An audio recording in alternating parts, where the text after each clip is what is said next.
ஆன்மீக அன்பர்கள் அனைவருக்கும் வணக்கம். உங்களை இந்த ஆன்மீக சேனல் மூலியமாக சந்திக்கிறதில் நாங்கள் ரொம்ப சந்தோஷப்படுறோம். நாங்கள் போகிற வீடியோலாம் உங்களுக்கு பிடிச்சிருந்தா நீங்கள் லைக் பண்ணுங்கள், ஷேர் பண்ணுங்கள், குளத்தூர் பாபா டெம்பிள் சேனலுக்கு நீங்கள் சப்ஸ்கிரைப் பண்ணுங்கள். இன்றைக்கி திருவம்பாவை பாடல் 6 சொல்லி அதற்கான விளக்கங்களை சொல்ல வந்திருக்கேன். வாங்க இப்போ நம்ம வீடியோக்குள்ளே வரலாம். திருவம்பாவை பாடல் 6. மானே நீ நென்னலை நாளை வந்துங்களை நானே எழுப்புவன் என்றாலும் நானாமே. போன திசை பகராய் இன்னம் புலர்ந்தின்றோ வானே நிலனே பிறவே அறிகிறேன். தானே வந்து எம்மை தலையணித்து ஆட்கொண்டு அருளும் வான்வார் கடல்பாடி வந்தோர்க்கு உன் வாய் திறவாய். ஊனே உருகாய் உனக்கே ஊரும் எமக்கும் ஏனோர்க்கும் தங்கோனை பாடேலோ ரெம்பாவாய். இது பாடல். இப்போ இந்த பாடலுக்கான விளக்கம். திருவம்பாவை பாடல் 6ல் அவர் என்ன சொல்ல வர்றாருன்னா, எழுப்பும் தோழி உறங்கும் தோழி இவங்க 2 பேரையும் என்ன சொல்லி வெளியில் இருக்கிறவை எழுப்புறா அப்படின்றத பற்றி இந்த பாடல் சொல்லப்பட்டிருக்கு. நாம் மட்டும் இறைவனை வணங்கினால் போதாது, நம்முடன் மற்றவர்களையும் நாம் என்ன பண்ணோம், இறை வழிபாட்டில் அவர்களை ஈடுபட செய்ய வேண்டும் என்ற கருத்தை மாணிக்கவாசகர் கூறுகின்றார். இது ஒரு நல்ல அருமையான கருத்து.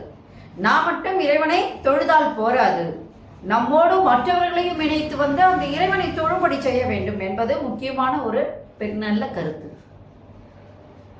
மான் போன்ற மருட்சி மானே நீ நென்னலை நாளை வந்துங்களை நானே எழுப்புவன் என்றாலும் நானோமி அப்படின்னு சொல்லும்போது, மான் போன்ற மருட்சியுடைய விழிகளை உடையவளே. இளம் வயதுல சின்ன பசங்க எல்லாருமே, கன்னி பெண்கள் எல்லாமே மான் போல தான் துள்ளி குதிப்பாங்க. ஏன்னா அப்படிதான் அவங்களுடைய நிலைமை இருக்கும். ஒரு இடத்துல நிற்க மாட்டாங்க, டக்கு டக்கு டக்குன்னு இங்கேயும் அங்கேயும் போயின்னு இருப்பாங்க. அவங்களுக்கு மனசு அப்படிதான் இருக்கும், துள்ளி குதிப்பார்கள். அதை தான் அவர் சொல்றார், மானே நீ நென்னலே நாளை வந்து உங்களை மானேன்னு சொல்லிட்டாரு. இளம் பெண்களே மானேன்னு சொல்லிட்டாரு. அதனால நானே வந்து முதலில் உன்னை எல்லாம் நான் தான் வந்து உங்களை எல்லாம் எழுப்புவேன் அப்படின்னு நேற்று நீ சொன்னாய். நீ சொன்ன சொல் எத்திசையில் போயிற்று, போன திசை பகராய் இன்னும் புலர்ந்தின்றோ அப்படின்னு கேட்கிறாரு. நீ சொன்னதெல்லாம் எங்க போச்சு, நீ சொன்ன சொல் எங்க போச்சு என்பதை சொல். உனக்கு வெட்கம் இல்லையா? இன்னும் உனக்கு பொழுது விடியவில்லையா? எல்லாரும் இழந்துட்டாங்க, என்ன நீ உனக்கு பொழுது விடியலையா? விண் உலகத்தாரும் மண் உலகத்தாரும் அறிய முடியாதவன் அந்த இறைவன்.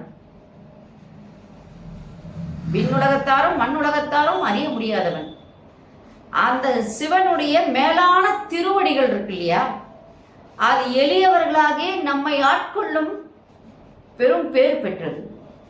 அத்தகைய மேலான அந்த இறைவனுடைய திருவடிகளை நீ புகழ்ந்து பாடினாயில்லை. அந்த திருவடிகளை நீ புகழ்ந்து பாடணும்ல. அது எப்படிப்பட்ட திருவடி? சாதாரண திருவடியா? அது யாராலும் உணர முடியாத திருவடி. ஆனால் பக்தர்களுக்காக நமக்கு என்ன பண்றாரு, உடனே அந்த திருவடிகளை காட்டி அருள் புரிகின்றார் அந்த இறைவன். அப்போ நீ என்ன பண்ணணும், அந்த திருவடிகளை நீ புகழ்ந்து பாடினாயும் இல்லை. எங்களுடன் வந்து அந்த இறைவனை வணங்கி அவர் புகழ் பாடுவாயாக.